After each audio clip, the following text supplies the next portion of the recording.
நம்ம மல்லியோட வாழ்க்கைய தான் இந்த சுடர் அடையணும் அப்படின்ற மாரி நெனச்சிட்டு இருக்கா. அவ சீக்கிரமா மாட்டிக்கிட்டு தவிச்சா எப்படி இருக்கும் அப்படின்றத கமெண்ட் பண்ணுங்க. ஏன்னா இந்த சுடர் மேல எல்லாருமே எந்த அளவுக்கு பயங்கரமான கோவத்துல இருப்பீங்க அப்படின்றது எல்லாமே எனக்கு நல்லாவே தெரியும். ஏன்னா நம்ம மல்லி வந்து ஏற்கனவே அதாவது அவங்க ரொம்ப கஷ்டப்படக்கூடிய ஒரு ஃபேமிலில இருந்து வந்தவங்க.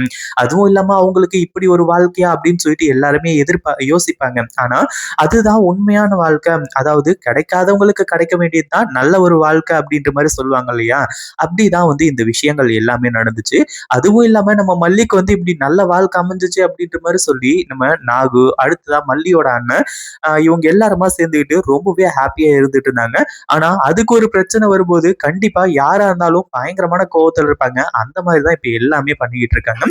அதே மாதிரி இப்போ இந்த சுடர அடிச்சு கை கால்லாம் உடைக்க போறது யாரு அப்படின்னு கேட்டா, அதாவது ரேணுகாவோட அப்பா இருக்காரு இல்லையா? கதிரேசன். அவர் தான் வந்து இப்போ இந்த சுடர உண்டு இல்லைன்னு பண்ண போறாங்க. உண்மையிலேயே இதை யாருமே எதிர்பார்த்திருக்கவே மாட்டாங்க அப்படின்னு தான் சொல்லணும். அதுவும் இல்லாம நம்ம விஜய் கூட எதுக்காக வந்து இப்போ ரேணுகாவை அடிக்கிறீங்க? எதுக்காக மாமா அடிக்கிறீங்க? அப்படின்ற மாதிரி வந்து சொல்லி இப்போ கதிரேசன் கிட்ட கேட்கும்போது அப்பதான் கதிரேசன் இருந்துட்டு மாப்பிள கொஞ்சம் அமைதியா இருங்க. ஏன் இப்படி பேசிக்கிட்டு இருக்கீங்க? அதே மாதிரி நம்ம எல்லாருமே நினைக்கிற மாதிரி இங்க இருக்கக்கூடியது அதாவது இங்க இருக்கக்கூடிய ரேணுகா வந்து என்னோட பொண்ணும் கிடையாது. அதே மாதிரி உங்க பொண்டாட்டியும் கிடையாது. ஏன் இவ என் பொண்ணு ரேணுகாவே கிடையாது அப்படின்ற மாதிரி வந்து சொல்லி ஒரு மிகப்பெரிய அதிர்ச்சியை குடுக்குறாங்க. அந்த ஒரு டைம்ல இந்த சுடர் இருந்துட்டு அப்பா என்னப்பா சொல்றீங்க? இத்தனை நாளா நீங்க தானே என்னோட அப்பான்னு சொல்லிட்டு வந்து சொல்லிட்டு இருந்தீங்க. அப்படி இருக்கும்போது இப்ப உங்களுக்கு என்ன ஆச்சு? ஏன் இப்படி பேசிக்கிட்டு இருக்கீங்க? அப்படின்ற மாதிரி வந்து கேட்கும்போது அந்த ஒரு டைம்ல தான் வந்து இப்போ நம்ம கதிரேசன் இருந்துட்டு நான் எல்லாத்தையுமே பார்த்துட்டு தான் வந்தேன் சுடர். அதாவது நீ யாரு? என்ன? ஏது? அப்படின்றது எல்லாமே தெரிஞ்சு போச்சு.